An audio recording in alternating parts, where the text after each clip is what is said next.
कलयुग को छोड़ दिया। बाकी तो कलयुग में सब चीजें सारहीन हो गई, किसी चीज का सार रहा ही नहीं। कुकर्म में प्रवृत्त होने के कारण सभी वस्तुओं का सार निकल गया। अरे इस पृथ्वी के अंदर बोए जाने वाले धान और अन्न के बीज सब भूसी के समान हो गए। सब भूसी। अब आप खाते क्या हो? सब केमिकल खाते। आप क्या? हम भी वही खाते हैं। सब भूसी के समान हो गए। विप्रे भागवती वार्ता गेहे गेहे जने जने कारिका कर्णलोभेन कथा सारस्ततो गतः। ब्राह्मण केवल अन्न धन के लोभ से घर घर में जन जन को भागवत की कथा सुनाने लगे तो कथा का सार चला गया। लोग कहते ना उनकी भागवत हो में फर्क तो दिखे ही को नहीं, तो भागवत में बता दिया इसलिए फर्क नहीं दिखता।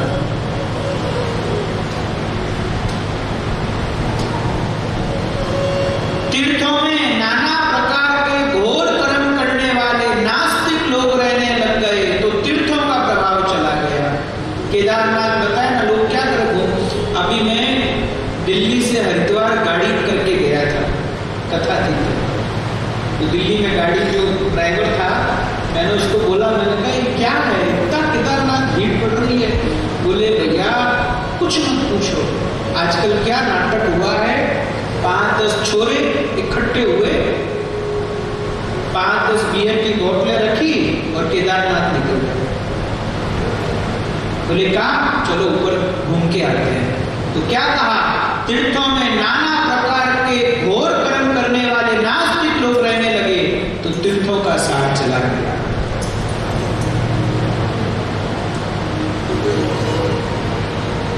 काम क्रोध महालोभ तृष्णा व्याकुल चेतसः ते अपि तिष्ठन्ति तपसि तपसारस्ततो गतः।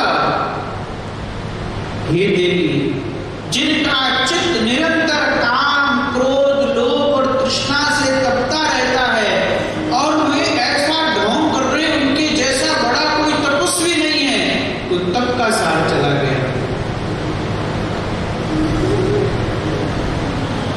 मन पर काबू नहीं है, लोग दंभ और पाखंड का आश्रय ले रखा है, शास्त्र का अभ्यास नहीं है और ध्यान। देखो इस भारत की सबसे बड़ी विडंबना क्या है, यहाँ पे ध्यान बेचा जाने लगा है तो ध्यान का फल चला गया। पंडितास्तु कलत्रेण रमन्ते महिषाविव। पंडितों की ये दशा हो गई कि स्त्रियों में भैंसों की तरह रमण करने लगे। और आगे क्या कह दिया, पुत्रस्योत्पादने दक्षा अदक्षा मुक्ति साधने। संतान पैदा करने में तो बड़ी कुशलता हो गई, लेकिन मुक्ति का उपाय करने में बिल्कुल अकुशल हो गए। अदक्षा मुक्ति साधने। नहीं वैष्णवता पुत्र संप्रदाय पुरस्सरा।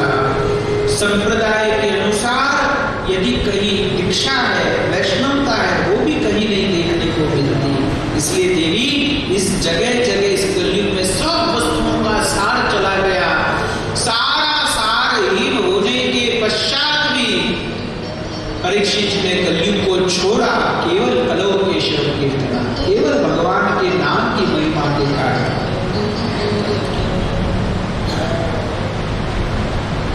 तो भक्ति ने कहा, हे नारद जी, आपके वचन सुनकर के मेरे मन में शांति हो रही है। और क्यों ना हो, जयति जगति मायाम यस्य काया दवस्ते।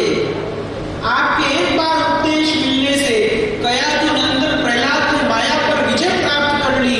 ध्रुव जी महाराज ने 6 महीने में भगवान को प्रकट कर दिया। आपके उपदेश शांति देने वाले क्यों नहीं होंगे? और बोलिए, मेरे मन को बहुत शांति मिल रही है। तब नारद जी ने कहा, हे देवी, तुम चिंता मत करो। अरे चिंता करने से कुछ नहीं मिलेगा, तुम भगवान श्री कृष्ण के चरणों का चिंतन करो।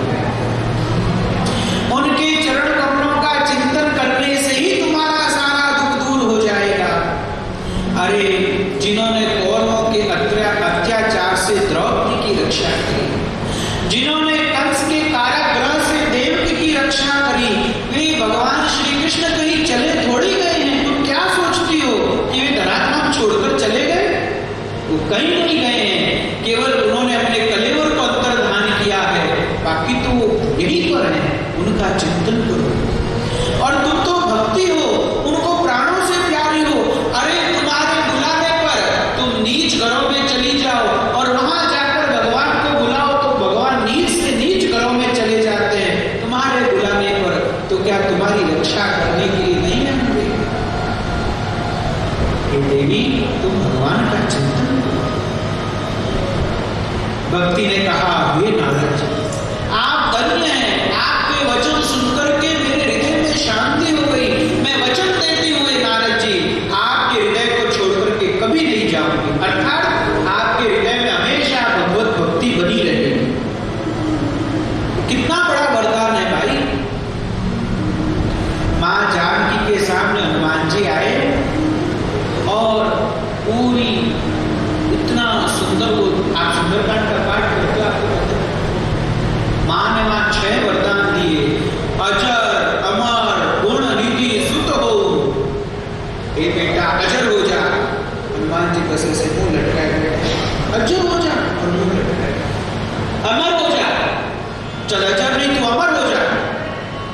अमरता का वरदान दे दिया मां जानकी।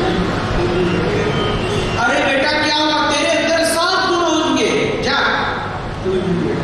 से करके 6 वरदान दिए मां को। मां ने देखा क्या बात, ये खुश क्यों नहीं हो रहा, अब इसको क्या दूं? तब कहा, करऊ बहुत रघुनायक छो, जा बेटा, तेरे ऊपर रघुनाथ जी खूब कृपा करे। और हनुमान जी नाचने लग गए कि बस ये चाहिए था, बाकी नहीं चाहिए। और अब तो पक्का यकीन हो गया, उनको कृपा करनी पड़ेगी क्योंकि आपने कहा है। वो नहीं भी करेंगे तो आप कहोगी कि देखो मेरा कहा हुआ है, कर दो थोड़ी कृपा से, करो बहुत रघुनाथ जी। इससे बड़ा वरदान क्या हो सकता है? भक्ति ने कहा है, हे नारद जी, मैं वचन देती हूँ आपको छोड़ करके कहीं नहीं जाऊंगी। नारद जी इतने खुश हो गए। नारद जी ने कहा, अरे देवी बाबा, मैं अभी तुम्हारे दुख को दूर करता हूँ। और ज्ञान और वैराग्य के कान में जाकर के जोर जोर से चिल्लाने लगे, ओ ज्ञान जल्दी से जागो, ओ वैराग्य जल्दी से जागो। कितना नारद जी के अंदर हर्ष हो। वेद ध्वनि, वेदांत घोष, गीता का पाठ करके सुनाया, लेकिन जागे। नारद जी ने बहुत उत्साह से जगाने की कोशिश करी, लेकिन जागे नहीं।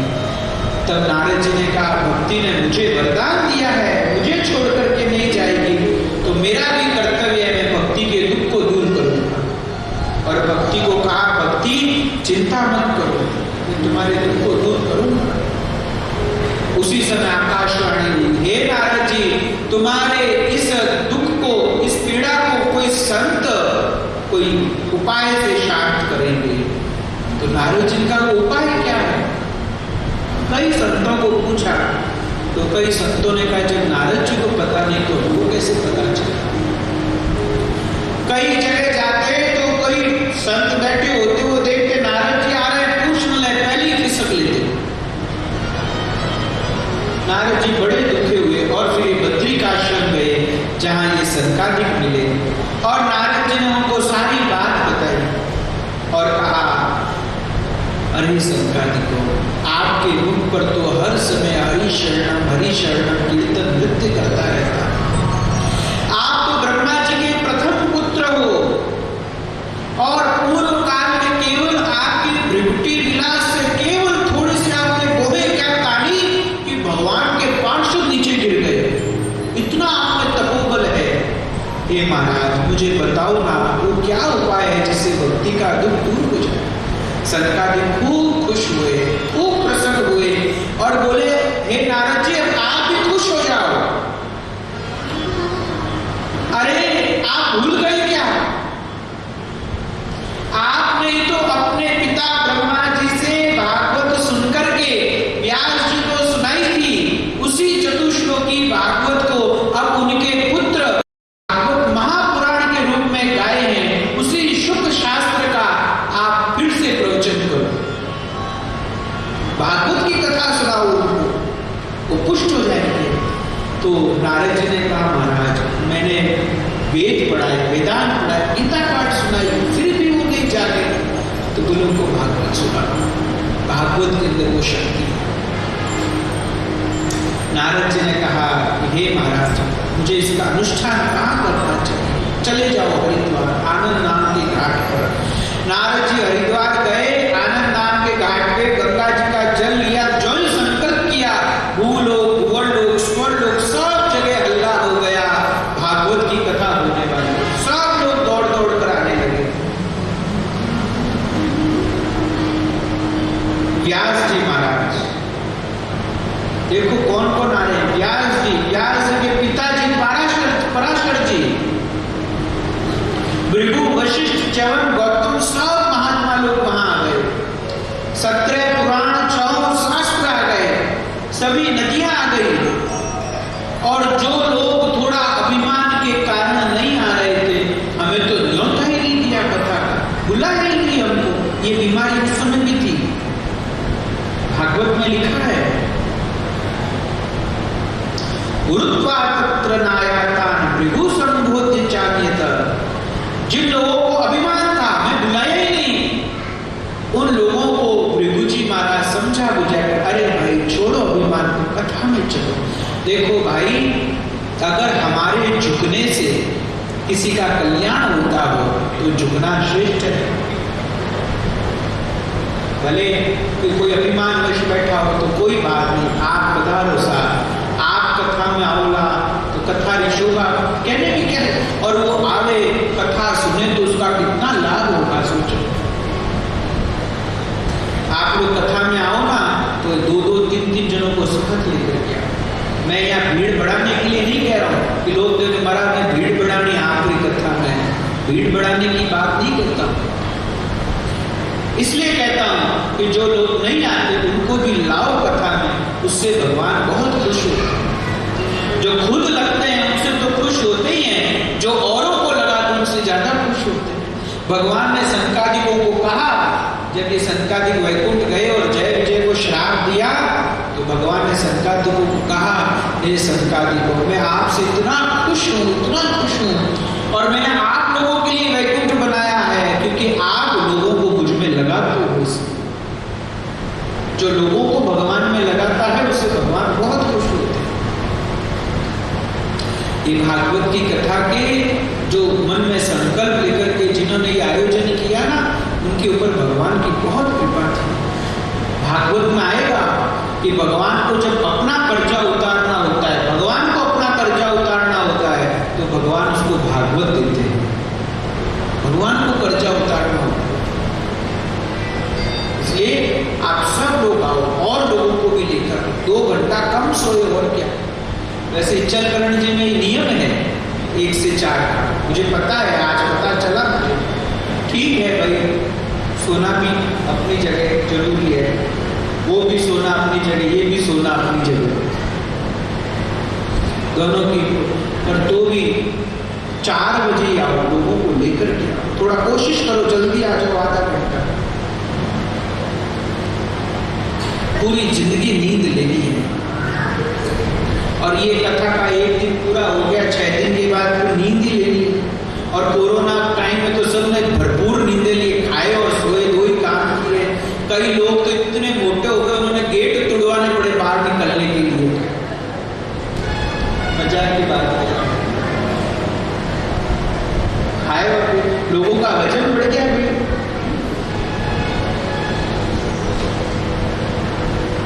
कई तो घरों के अंदर नए नए कुक पैदा हो गए।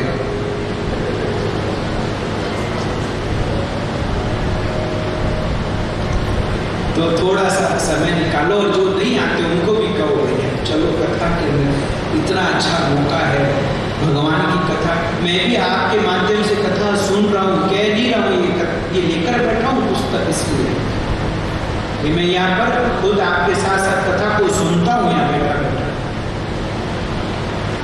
जरूर आपको सबको लेकर के आओ। तो भृगु जी महाराज उनको समझा बुझा करके लेकर आए, और फिर सनकादिकों को एक ऊंचे आसन पर बैठाया। श्रोताओं में वैष्णव, विरक्त, सन्यासी, ब्रह्मचारी लोग आगे बैठे। देखो भाई, इस कथा के अंदर भी मैं अलर्ट कर दूं आपको, आगे वही लोग बैठना जो कथा सुनना चाहते हो। वैसे तो अभी तक कोई उठा ही नहीं है इतनी देर में, लेकिन भागवत की पद्धति क्या है, आगे वो लोग बैठे हैं जिनको कथा सुने, क्योंकि वक्ता को किनका मुंह ज्यादा दिखता है, जो लोग आगे बैठे हुए होते हैं। अब आगे बैठे हुए लोग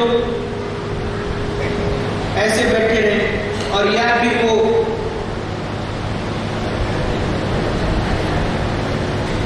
स्क्रॉल करते रहे उस मोबाइल को, तो भैया कथा का रस नहीं आता। आगे वैष्णव विरक्त को बैठना चाहिए, जो कथा के रसी को, जो बहुत ध्यान से इस कथा सुने, तो कथा सुनने वाले के भाव को देख करके कथा कहने वाले को भाव आते हैं।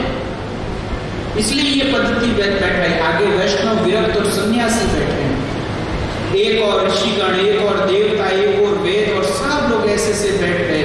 उस समय जब पूरा कथा का मंडप सब श्रोता और वक्ता बैठ गए, उस समय जोर जोर से जय जयकार होने लगे, बार बार भगवान की जय जयकार करते, बोलिए आनंद कंद भगवान की जय। बारंबार भागवत जी पर भगवान को नमस्कार करते, शंखों का शब्द हुआ, अबीर गुलाल खील और फूलों की खूब वर्षा होने लगी। बड़ा सुंदर वो कथा का मंडप तैयार हुआ और फिर सनकादिकों ने कथा को कहना प्रारंभ किया। हे नारद जी, ये कथा बड़ी धन्य है, सदा सेव्या श्रीमद् भागवती कथा, यस्या श्रवण मात्रेण हरिश्चित्तम समाश्रयेत्। हे नारद, इस कथा का रोज श्रवण करना चाहिए। श्लोकार्धम श्लोकपादम वा नित्यम भागवतोद्भवम पठस्व स्वमुखेनैव यदिच्छसि परां गति। जिसको परम गति की इच्छा है, वो भागवत का कोई भी एक श्लोक 18,000 में से कोई एक श्लोक रोज पढ़ ले। जैसे कृष्णाय वासुदेवाय देवकी नंदनाय च नंद गोप कुमाराय गोविंदाय नमो नमः। मैंने एक श्लोक उठाया है, वैसे कोई भी श्लोक, एक श्लोक रोज पढ़ ले। और कहा संतादिकों ने एक भी नहीं पढ़ सके तो आधा श्लोक रोज पढ़ ले। नंद गोप कुमाराय गोविंदाय नमो नमः। आधा नहीं, चौथा ही पढ़ ले, गोविंदाय नमो नमः। भागवत का चौथा ही श्लोक रोज पढ़ ले तो उसे भगवान अपना वैकुंठ दे देते हैं। चौथा ही श्लोक रोज पढ़। मैं निवेदन करूंगा आप सबसे, एक नियम बना लो, गीता प्रेस की भागवत जी लेकर के आओ, एक अध्याय रोज पढ़ो घर में, ज्यादा नहीं, एक अध्याय रोज पढ़ो नियम से। जो पुरुष अंत समय में श्रीमद् भागवत का वाक्य सुन लेता है, उसे फिर जन्म ही नहीं लेना पड़ता, वो जन्म मृत्यु के चक्कर से छूट जाता है। हे नारद जी, संसार में श्रीमद् भागवत की कथा का मिलना बहुत कठिन है। आप बड़े भाग्यवान हैं कि आपको कथा सुनने को मिल रही है। अरे नारद जी, क्या बताएं, जब भगवान श्री कृष्ण इस धराधाम को छोड़ करके जा रहे थे, तब उद्धव जी महाराज आए और बहुत रोने लगे कि हे कृष्ण, आप चले गए, आपके जाते ही कलयुग आ जाएगा। भगवान ने कहा था कि मैं यहाँ धरती को छोड़ूंगा और कलयुग का प्रवेश होगा, क्योंकि मेरे रहते कलयुग आ नहीं सकता। उद्धव जी ने कहा, हे कृष्ण, आप चले जाओगे तो हम किसकी शरण में जाएंगे, और भयंकर कलयुग आ जाएगा, हमारी कौन रक्षा करेगा, और आप चले गए तो फिर हमारा क्या होगा। तो सरकादिकों ने कहा, नारद जी, आपको पता है उस समय भगवान उद्धव जी को भागवत सुना रहे थे। देखो, एक गीता भागवत, गीता जी भगवान ने कही अर्जुन को, और एक भागवत भगवान ने कही उद्धव को। 11 स्कंद भगवान ने खुद ने बांटा इस भागवत। बोले भगवान जब उद्धव जी को भागवत सुना रहे थे, उस समय उद्धव जी ने प्रश्न किया, तो भगवान ने 2 क्षण विचार किया, और उस समय हे नारद जी, भगवान ने अपनी जितनी भी शक्ति थी, वो सारी की सारी शक्ति भागवत जी के अंदर रख दी, और कहा, उद्धव, कलयुग के अंदर ये तुम्हारी रक्षा करेगा। अब विचार करो भाई, भगवान की शक्ति, और एक नहीं, सारी शक्ति भगवान ने भागवत जी के अंदर रख दी। क्या भागवत जी के अंदर ताकत होगी, आप विचार करो। हम तो केवल इसको पोथी समझते हैं, तिलक करया, माला चढ़ाई, कोई रुपया पैसा, कोई क्या, केवल पोथी समझते हैं ना। श्री कृष्ण की वांगमयी मूर्ति है, सारी शक्ति भगवान की उन्होंने भागवत के अंदर रख रखी है। इसलिए ये भागवत की भी कृपा है, जिसको जो दे देती है। किसी को दुनिया चाहिए, किसी को स्वर्ग चाहिए, किसी को पुण्य चाहिए, किसी को कोई चाहिए भागवत सबको, और किसी को मोक्ष चाहिए उसको मोक्ष, और किसी को कृष्ण प्रेम चाहिए उसको कृष्ण प्रेम दे देती है। ये भागवत के अंदर भगवान, इसलिए अपने ग्रंथों का आदर करो। मैं हाथ जोड़ करके आपसे प्रार्थना करता हूं। हमने इतना मजाक बना दिया भागवत का, इतना मजाक बना दिया भागवत।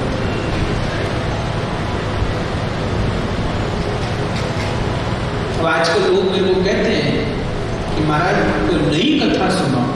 ले क्यों कहते हैं? भागवत तो बड़ी बार सुन ली, 2-4 बार तो करवा ली, मैं कोई नई कथा सुनाऊं।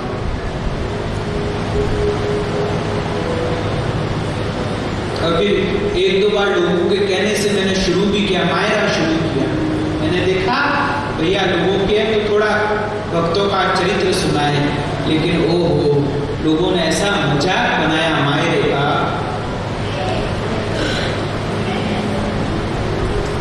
एक दुकानदारी खड़ी हो गई मायरे की पूरी की पूरी, और बड़ी ताज्जुब की बात है, मैं जूनागढ़ गया। जब द्वारिका गए तो वहां ये जूनागढ़, गिरनार सब एक जूनागढ़ गया।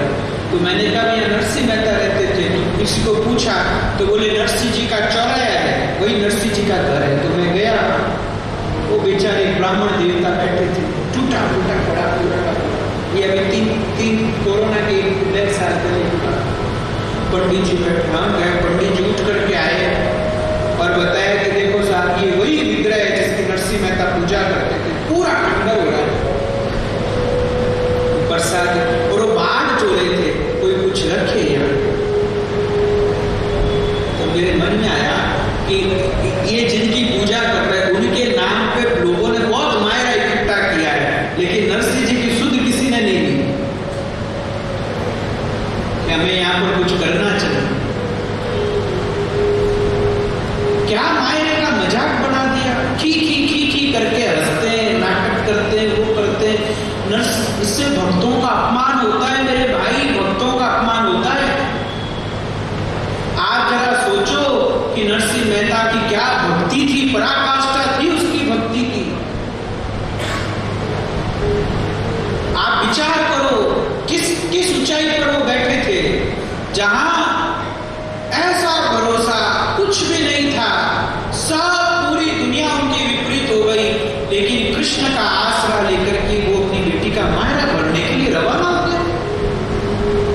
उनको पता है कि मजाक उड़ेगी वहां पे मेरी, तो भी तुम भी क्या हृदय गुलाम, और भगवान के आश्रित होकर निकल गए। और भगवान को उल्टे पांव उनके लिए आना पड़ा, झक मार के आना पड़ा भगवान को। नरसिंह जी ने कह दिया मेरे कितनों को सराहेगा बता तू, आना पड़ा, नहीं तो भगवान की दुकानदारी बंद हो जाती।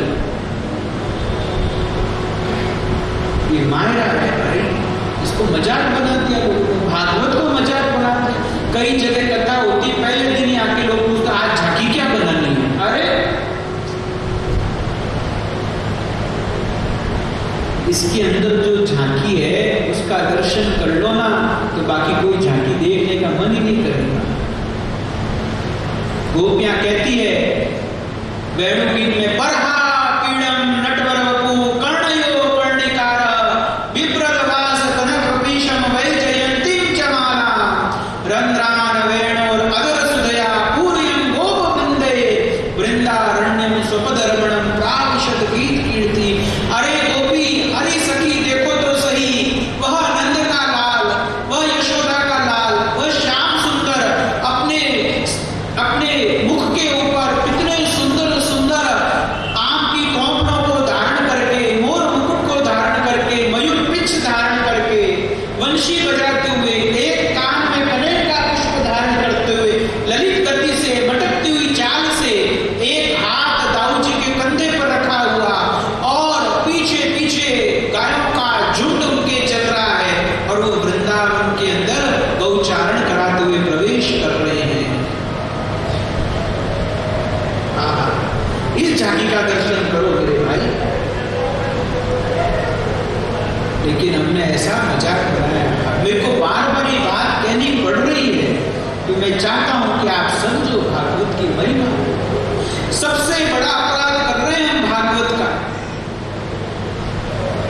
ये वांगमयी मूर्ति है।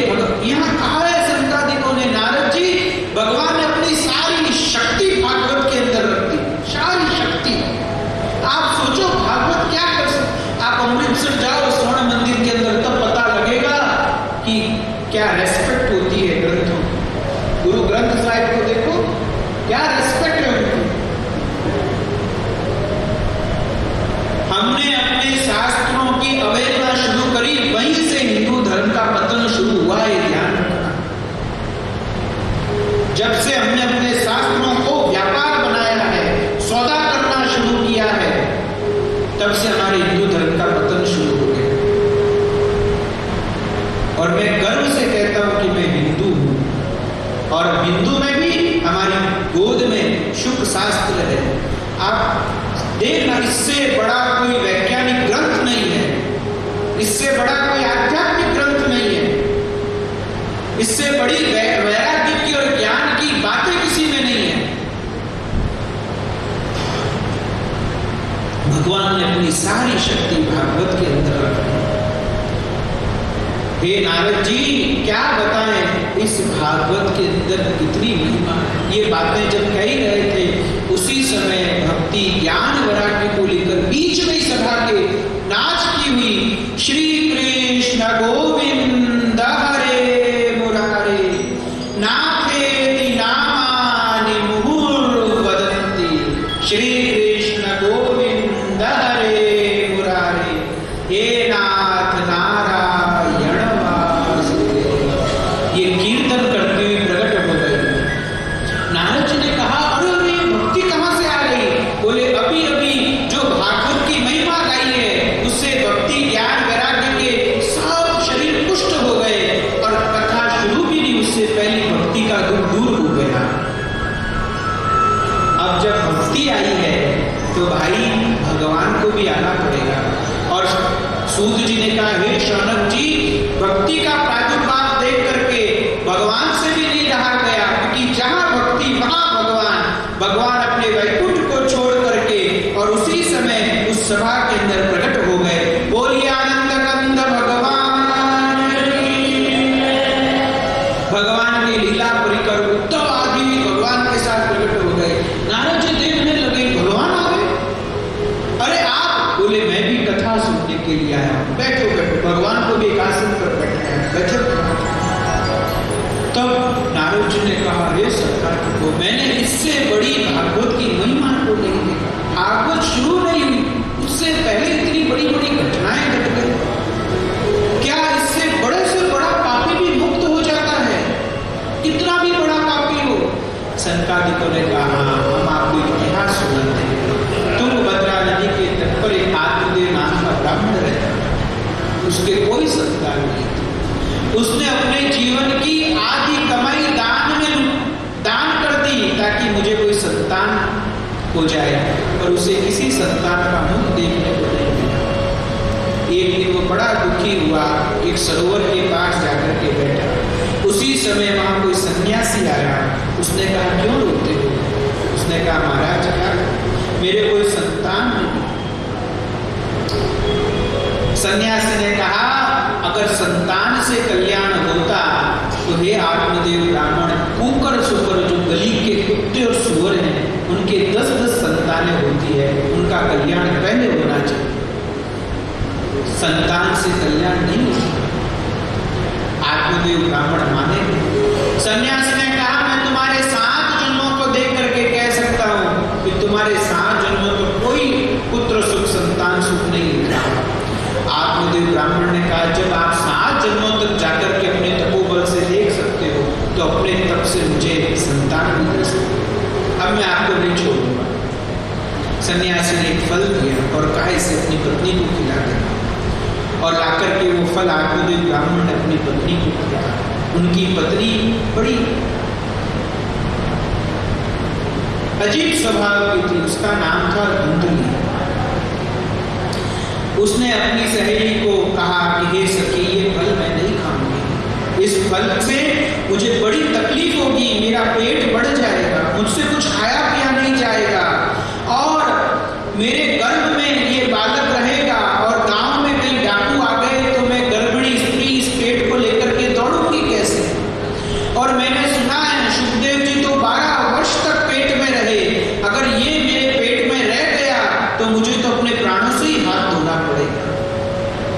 ये सखी मैं ये फल नहीं खाऊंगा। ऐसे उसके मन में अनाप शनाप बातें आने लग गई। एक दिन उसकी बहन आई हुई थी, उस बहन ने कहा मेरे पेट में बच्चा है, ये बच्चा होते ही मैं तुझे दे दूंगी, तू आत्मदेव ब्राह्मण ये हमारा ही बच्चा है, और जितने तू ऐसा नाटक कर कि लगे कि हाँ तेरे पेट में बालक है, और तू मेरे पति को थोड़ा धन दे देना, और इस फल की परीक्षा के लिए तेरे गाय है ना उसके भी कोई बछड़ा बछड़ी नहीं उसको खिला दे। और फिर उसकी बहन के लड़का हुआ, उस लड़के को लाकर धुंधली को दे दिया। आत्मदेव ब्राह्मण बहुत खुश हुए, बोले भाई इसका नाम हम रखेंगे, क्या हम आत्मदेव, हमारे नाम से जुड़ता इसका नाम रामदेव। धुंधली बोली नहीं, नाम मेरे नाम से रखो, मेरा नाम धुंधली, उसका नाम धुंधुका है। आत्मदेव ब्राह्मण का जैसी तुम्हारी इच्छा। भैया घर में जब ऐसी बात हो तो एक को मुंह बंद ही रखना चाहिए। कहा ना कि आत्मदेव ब्राह्मण की पत्नी धुंधली बड़ी झगड़ालू थी, फिर भी उनकी आधी उम्र बीत गई। क्यों? क्योंकि वो मुंह बंद करके रह जाते थे। ठीक है, तुम्हारा धुंधुकारी नाम रखा, और वह इतना बड़ा होकर के इतना दुष्ट निकला कि बुरी बुरी वस्तुओं का संग्रह करता, चोरी करता, लोगों से झगड़ा करता फिरता था, दूसरों के घरों में छुप छुप कर आग लगा देता था, दूसरे के बालकों को खेल खेल में उठाकर लाता और कुएं में फेंक देता था। हिंसा का उसे व्यसन हो रखा था, चांडालों से प्रेम करता था, हाथ में फंदा लिए कुत्तों की टोली के साथ घूमता रहता था, और उसने अपने पिता की सारी संपत्ति को नष्ट कर दिया। एक दिन वो आत्मदेव ब्राह्मण बहुत रोया। उस समय गोकर्ण जी वहां से आए। गोकर्ण जी कौन है? ये वही गाय का पुत्र है जिसका फल खिलाया था जिसको। वो गोकर्ण जी आए और उनको कहने लगे बेटा देखो मैंने क्या कर दिया, मुझे तो बड़ा दुख हो रहा है, इससे अच्छा तो मेरे संतान ही नहीं होती तो बड़ा सुख रहता। गोकर्ण जी ने कहा पिताजी ये शरीर हड्डी मांस रुधिर का पिंड है, इसे मैं मानना छोड़ दो, जंगल में निकल जाओ और भगवान का भजन करो। वहां से आत्मदेव ब्राह्मण निकल गए। यहाँ धुंधुकारी ने अपनी माँ धुंधली को बहुत मारा, और एक दिन वो कुएं में जाकर के गिर करके मर जाए। 5 वेश्याओं को घर में लाए, और जैसा वे कहे वैसा करने लगा, दिन रात चोरी करने लगा।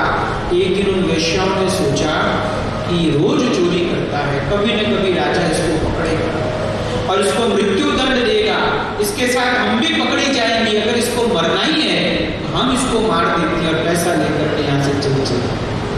उन वेश्याओं ने सोए हुए धुंधुकारी को रस्सियों से बांध दिया और गले में फांसी लगा करके मारने का प्रयास किया, पर वो मरा नहीं। तो उसके मुंह के अंदर दहकते हुए अंगारे डाले और अग्नि की लपटों से बहुत छटपटा करके उसे मारा, तब कहीं जाकर के उसके प्राण निकले, और फिर उसी घर में एक गड्ढा खोद करके उसको गाड़ दिया।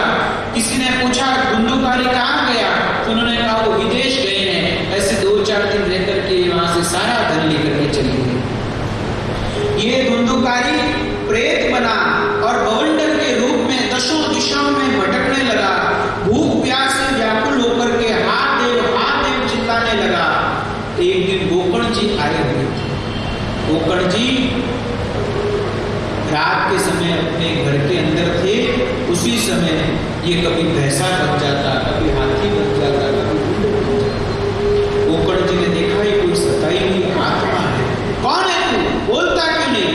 जोर जोर से रोने लग गया, क्यों बोलने की शक्ति नहीं थी, इतने पाप किए हुए थे। गोकर्ण जी ने हाथ में जल दिया, उसे अभिमंत्रित किया और उसके ऊपर फेंका, तो थोड़े से पापों का शमन हुआ और उसके अंदर बोलने की ताकत आई।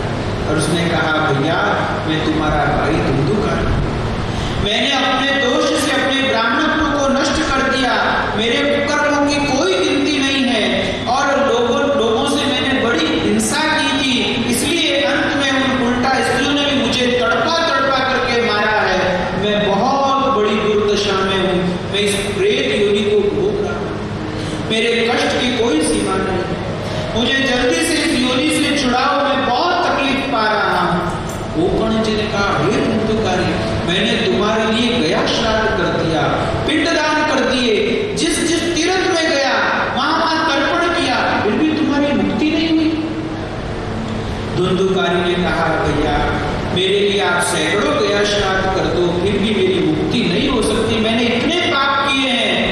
और उपाय करो, मुझे इस योनि से छुड़ाओ। तो गोकर्ण जी ने बहुत विचार किया रात को। दिन में सूर्य भगवान की आराधना करी तो सूर्य भगवान ने कहा कि जाओ भाई इसको भागवत सुनो। मैंने अपने जीवन में जब जब भागवत करने का मौका ठाकुर जी ने दिया है, सुनने का और कहने का, मैंने कई अनुभव देखे हैं, कई अनुभव देखे। मैं अपने अनुभव से ये बात कह सकता हूँ कि वास्तव में भागवत की इतनी कृपा है कि कोई बहुत दुर्दशा की स्थिति में है, भागवत उसको मुक्त कर देती है।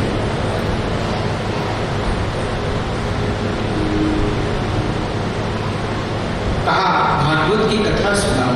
अब वहां गोकर्ण जी ने एक मंडप बनाया और उस मंडप में भागवत का आयोजन किया। वहां एक बांस लगा हुआ था, सांप काटा हुआ था। तो धुंधुकारी चूंकि प्रेत योनि है, उनका हवा का शरीर होता है, तो हवा जाकर के टिके कैसे? तो उसके अंदर थोड़ा सा जगह थी, उस जगह के अंदर जाकर के बैठ गया, वो हवा वहां टिक गई और वो कथा को सुनने लगा। और संकादिकों ने कहा, हे नारद जी, जो ही कथा पूरी होती और एक विचित्र घटना घटती, उस बांस की एक गांठ तड़ तड़ शब्द करती, फट जाती, दूसरे दिन दूसरी, तीसरे दिन तीसरी, ऐसे 7 दिनों में 7 गांठें टूट गई। मुझे बड़ी एक निवेदन कर रहा हूं, एक बात यहाँ याद आ रही है कि देखो ये जो बांस लगाया ना, ये चला करके नहीं लगाया हुआ है कि भाई धुंधुकारी के लिए लगाया कि धुंधुकारी आके बैठेगा, उसको तो एक जगह मिली, वो बैठ गया। मैंने कई जगह देखा है, कथा होती, वो कहते महाराज बांस कहाँ लगाना है? कैसे हद हो गई? अरे भाई विचार करो, इन सब चीजों से ऊपर उठना है अपने को। एक नया ट्रेंड चला है, तोता। अब वो कहते हैं भागवत हो गई, तोता नहीं रखा, फिर भागवत कैसे? और तोता कौन सा? वो कपड़े का तोता, बस वो लाकर रख दिया, तोता हो गया बस भागवत। अरे ये क्या नाटक है? और मैंने कहा नहीं क्या भेड़ चाल, कौन सी? एक सब पीछे, मैं एक जगह कथा कर रहा था, एक तीर्थ में कथा थी, वो जगह भी शुक्देव जी की थी। तो वहां पे एक सज्जन थे, कम से कम लाए 400-500 तोते, छोटे छोटे छोटे, सब व्यासपीठ बढ़ दी उन्होंने तोतों से। मैंने कहा ये क्या क्या? बोले इन सबको कथा सुनाएंगे और फिर वहां ले जाके बांटेंगे शुक्देव जी को। धन्य है भाई, तुमने ये कथा सुनी है, तुम धन्य हो। क्या आडंबर है ये? और फिर कई तो ऐसे होते हैं, एक बंद पिंजरे के अंदर एक तोता ला करके रख देते हैं। बहुत गलत बात है भाई। ये कथा तो स्वतंत्र करने वाली है हर जीव को, और आप किसी जीव को परतंत्र करके कथा को सुन रहे हो? हर व्यक्ति को, हर जीव को स्वतंत्रता प्रिय है। इस स्वतंत्र करने वाली कथा में आपने अपने आडंबर की पूर्ति के लिए एक पक्षी को कैद कर दिया पिंजरे के अंदर और कह रहे हो शुक्देव भगवान को बैठा रखे। अरे भागवत में तो लिखा है, जब वे आएंगे परीक्षित के पास में, जब सूर्य जी कहेंगे हे शौनक जी, वे शुक्देव भगवान स्वच्छंद विचरण करने वाले, और परीक्षित के सामने प्रकट हो गए। इसलिए मैं कई बार एक बहुत अच्छी घटना मुझे याद आती। एक गुरु जी थे, वो काशी जाते थे नहाने के लिए हमेशा। उनके पास एक बिल्ली थी जो उन्होंने बहुत प्यार से पाली थी। तो वो गुरु जी क्या करते कि घाट पे नहाने जाएं तो वो बिल्ली तो टिक करके थोड़े रहेगी, तो एक खंबे से बिल्ली को बांध देते थे और नहा करके और फिर बाहर आते थे। तो उनके शिष्य भी उनके साथ जाते थे, वो रोज ये चीज देखते थे। अब कुछ नए शिष्य आए, कोई पुराने गए, सब ये देखते रहे। अब गुरु जी का शरीर छूट गया। अब गुरु जी का शरीर छूटा तो थोड़े समय बाद में जब उनका काशी के अंदर कोई कार्यक्रम था, कोई तर्पण पिंडदान जो भी करना है, तो शिष्य सब गए और जूही करने, अरे रुको रुको रुको रुको, बिल्ली कहाँ है? अरे बिल्ली तो लाओ, पहले बिल्ली को बांधो और फिर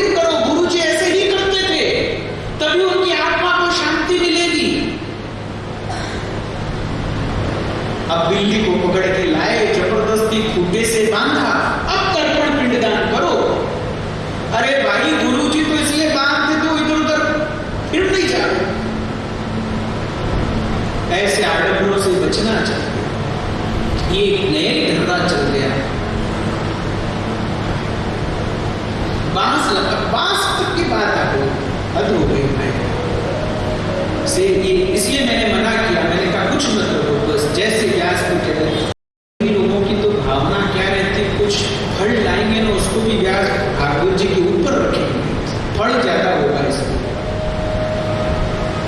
एक ऐसी हमारी टेंडेंसी कि जाओ ना हनुमान जी के मंदिर में, तो बेचारे हनुमान जी के ऊपर ऐसे ठूस ठूस के प्रसाद चढ़ाएंगे, ऐसे ठूस ठूस के चढ़ाएंगे, तभी हमको प्रसाद चढ़ाने का फल मिलेगा। वो पूरा हनुमान जी का मुंह भरा हुआ प्रसाद से, और चींटियां मक्खियां भिन भिना रही है और कह रहे क्या हमने बालाजी को प्रसाद चढ़ाया, क्या प्रसाद चढ़ाया। ऐसे नहीं होता मेरे भाई, चीजों को समझो और इन सब चीजों से बाहर आओ। जो वास्तव में है ना उसको समझने की चेष्टा करो। वो बांस का टुकड़ा वो था, उसको धुंधुकारी बैठ गया, उसको जगह वो मिली और वो तड़ तड़ करके गांठ टूटती रही। और वो जैसे जैसे कथा सुनता उसको अपने ज्ञान के द्वारा अपने स्वरूप का बोध होता था, और जो जो उसको अपने स्वरूप का बोध होता उसके हृदय की ग्रंथियां टूटती जाती, और जो ही कथा पूरी हुई वो अपने आत्म स्वरूप के अंदर स्थित हो गया। जो ही वो अपने आत्म स्वरूप में स्थित हुआ उसकी प्रेत योनि छूट गई तुरंत, और वो दिव्य पुरुष का रूप धारण करके गोकर्ण के सामने प्रकट हो गए। और गोकर्ण जी को कहने लगे, हे गोकर्ण जी क्या कहूं, जिस व्यक्ति ने जीते जी इस भागवत की कथा को नहीं सुना वो मुर्दे के समान है। अरे मैं शरीर से इतना प्रेम करता था, इस शरीर में था क्या, अस्थियां ही तो है जिसके ऊपर ये शरीर खड़ा है, नस नाड़ी के रूप में रस्सियां ही तो इसमें बंधी पड़ी है, और इस शरीर के अंदर हर समय दुर्गंध आती है, मलमूत्र का भांड है, कोई न कोई रोग से कोई न कोई कामना से पीड़ित रहता है, फिर भी इसकी कभी तृप्ति नहीं होती। ये शरीर नष्ट हो जाए तो उसे गाड़ दो तो कीड़े बन जाते हैं, कोई पशु खा ले इस शरीर को तो उसकी विष्ठा बन जाती है, अग्नि में से जला दो तो भस्म की ढेरी बन जाती है। ये तो इस शरीर की गति है। अरे सुबह पकाया हुआ अन्न शाम को सड़ जाता है, खराब हो जाता है, तो जरा विचार करो, जो सुबह पकाया हुआ हो शाम को जो अन्न सड़ जाए, खराब हो जाए, उस अन्न को खाने से इस शरीर की नित्यता कैसे हो सकती है, हो ही नहीं सकती। भैया मैंने इस शरीर के लिए न जाने क्या किया, लेकिन इस शरीर के माध्यम से जो भागवत नहीं सुनी तो फिर कुछ नहीं सुना। इस भागवत को सुनने से मेरे चित्त की ग्रंथियां टूट गई। अब मुझे पता लग गया मैं कौन हूं, मुझे अपने आत्म स्वरूप का बोध हो गया और मैं भगवान के धाम को जा रहा। और देखते देखते भगवान के विमान में बैठ करके वो धुंधुकारी भगवान के धाम को चला। बोली आनंद कंद भगवान। अब गोकर्ण जी ने फिर से 7 दिन की कथा को किया। अब उस समय सब लोगों ने उस कथा को सुना तो सब लोग अपने आत्म स्वरूप में स्थित होकर के भगवान के धाम को जाने लगे। सब लोग मुक्त हो गए। सप्ताह श्रवण की विधि को बताया कि 7 दिनों में इस कथा को कैसे सुनना चाहिए उसकी विधि बताई। और जिस समय सनकादिक नारद जी कोई कथा सुना रहे थे उसी समय शुकदेव भगवान वहां पर प्रकट हो गए। बोलिए शुकदेव भगवान की। जो ही शुकदेव जिस कथा में आए सनकादिक और नारद जी खड़े हो। ओहो, कथा के मुख्य वक्ता कथा के अंदर प्रकट हुए हैं। शुकदेव जी ने कहा मैं आज तुमसे कुछ कहना चाहता हूँ। हे सनकादिको, हे नारद जी बैठो, मैं कुछ कहना चाहता हूँ। सब बैठ गए और शुकदेव जी ने कहा निगम कल्पतरोर गलितम फलम शुकमुखाद अमृत द्रव संयुतम पिबत भागवतम रसमालयम मुहुरहो रसिका भुवि भावुका।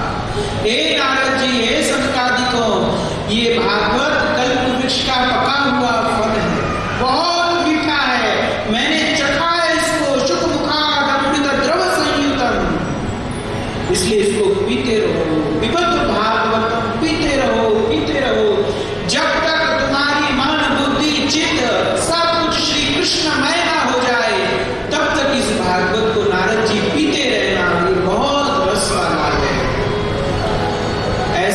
सुखदेव जी ने इस बात को कहा और फिर सूत जी ने कहा, हे शौनक जी, इस प्रकार से ये कथा संकादिकों ने नारद जी को सुनाई। भगवान श्री कृष्ण के स्वधाम गमन के पश्चात कलयुग के 30 वर्ष बीतने के बाद सुखदेव जी ने परीक्षित को कथा सुनाई। उसके 200 वर्ष बीतने के बाद गोकर्ण जी ने ये कथा सुनाई थी और फिर 30 वर्ष और बीत जाने के बाद संकादिकों ने नारद जी को ये कथा सुनाई थी। मैंने आपको भागवत की महिमा का श्रवण कराया है। हे शौनक जी, जो इस कथा के इस महात्म्य को ध्यान से सुनता है, इसका पालन करता है, उसे भगवान के चरणों का प्रेम प्राप्त होता है। बोलिए आनंद कंद भगवान। यहाँ भागवत के महात्म्य का दर्शन कराया और फिर भागवत प्रारंभ करते हैं। एक श्लोक का थोड़ा सा लिख करके और फिर आज की कथा को विराम दूंगा, क्योंकि 7 दिन की भागवत है, इसे एक श्लोक के भागवत के प्रथम स्कंद के प्रथम अध्याय का प्रथम श्लोक। जन्माद्यस्य यतोन्वयादितरतश्च चार्थेषु विद्यस्वराट् तेने ब्रह्म हृदय आदि कवये मुह्यन्ति यत् सूरयः तेजो वारिमृदां यथा विनिमयो यत्र त्रिसर्गो मृषा धाम्ना स्वेन सदा निरस्तकुहकं सत्यं परम धीमहि। भागवत के प्रथम अध्याय का प्रथम श्लोक। हम भागवत के माध्यम से उस परम सत्य का ध्यान करते हैं। हमको नहीं पता वो सत्ता क्या है, कौन है, लेकिन ये जरूर जानते हैं इस संसार को कोई न कोई बनाने वाला है, इसका पालन करने वाला है, और ये संसार जिसमें लीन हो रहा है उस परम सत्ता, उस सत्य का हम भागवत के माध्यम से ध्यान करते हैं। और जो इस माया के रूप में विराजमान है, जो दिखती है लेकिन है नहीं, तेजो वारी मृदाम यथा विनिमयो, जैसे तेज के कारण जल का आभास होता है पृथ्वी पर, वैसे ही उन्हीं के कारण ये माया भास रही है, वास्तव में इसका अस्तित्व नहीं है।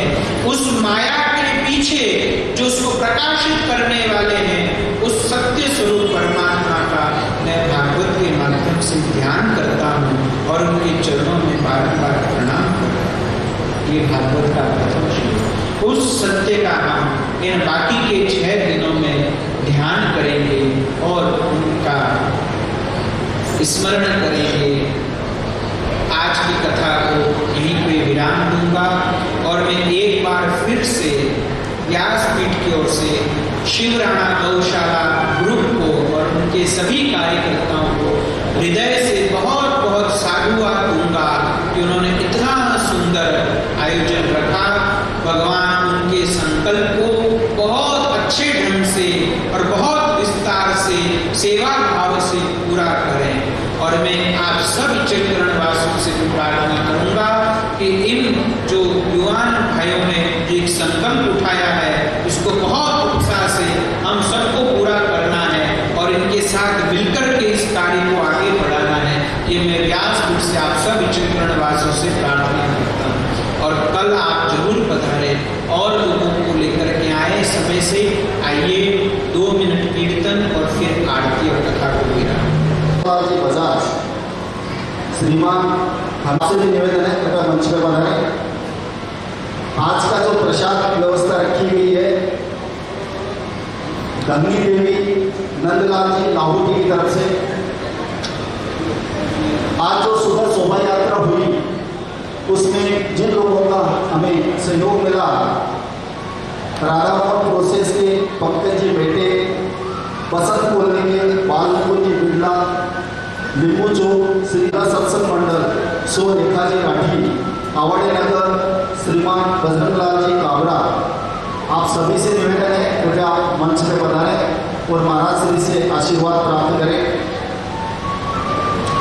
आज के आरती के मुख्य अतिथि श्रीमान, आज संस्था द्वारा ही आरती की जा रही है, शिवराणा यूथ फोर्स बहुउद्देश्य सेवा संस्थान एवं महेश्वरी सांस्कृतिक ग्रुप, आप सभी से निवेदन है कृपया महाराज जी से आशीर्वाद प्राप्त करें। इसी क्रम में हमारे जो जल सेवा यहाँ प्रदान कर रहे हैं श्री करेक्ट मालूम सत्संग मंडल, आपसे भी निवेदन है कृपया मंच में पधारें और महाराज जी से आशीर्वाद प्राप्त करें। एक सूचना देना चाहूँगा, महाराज जी की आवास व्यवस्था 1-10 लक्ष्मी वेंकटेश नगर जूना चंदूर रोड वहाँ की गई है। जिन्हें भी महाराज जी से मुलाकात करनी हो, भेंट करनी हो, तो कृपया वहाँ पे आ सकते हैं। जब तक स्वागत की घड़ी पूर्ण हो तब तक कुछ सूचनाएं आपको देना चाहूँगा। जो शिवराणा गौ सेवा संस्थान आर्थिक नियोजन गायों की सेवाओं के लिए जो किया गया है उसकी जानकारी आपको देना चाहूँगा। एक गाय का दैनिक खर्च सेवा 61 रुपये 61, गौशाला का एक दिन का खर्च 2075 रुपये, एक गौशाला एक गौ माता का मासिक खर्च सेवा 1831 रुपये, एक गौ माता का एक वर्ष की सेवा 21,000 रुपये, गौशाला की मासिक सेवा 62,000 रुपये, गौ माता की मासिक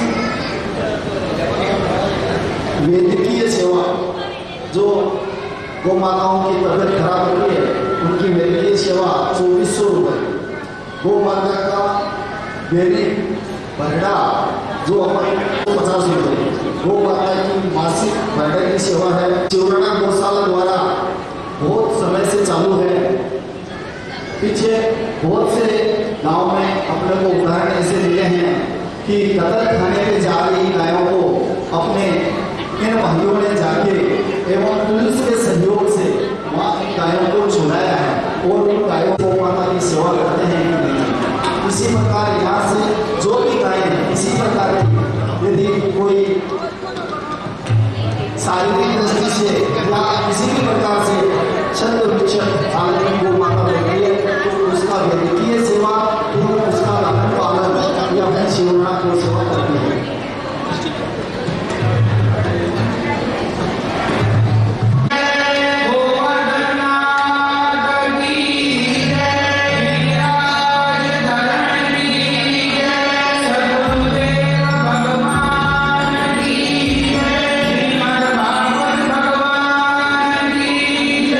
आनंद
सेवन्तिका कुलज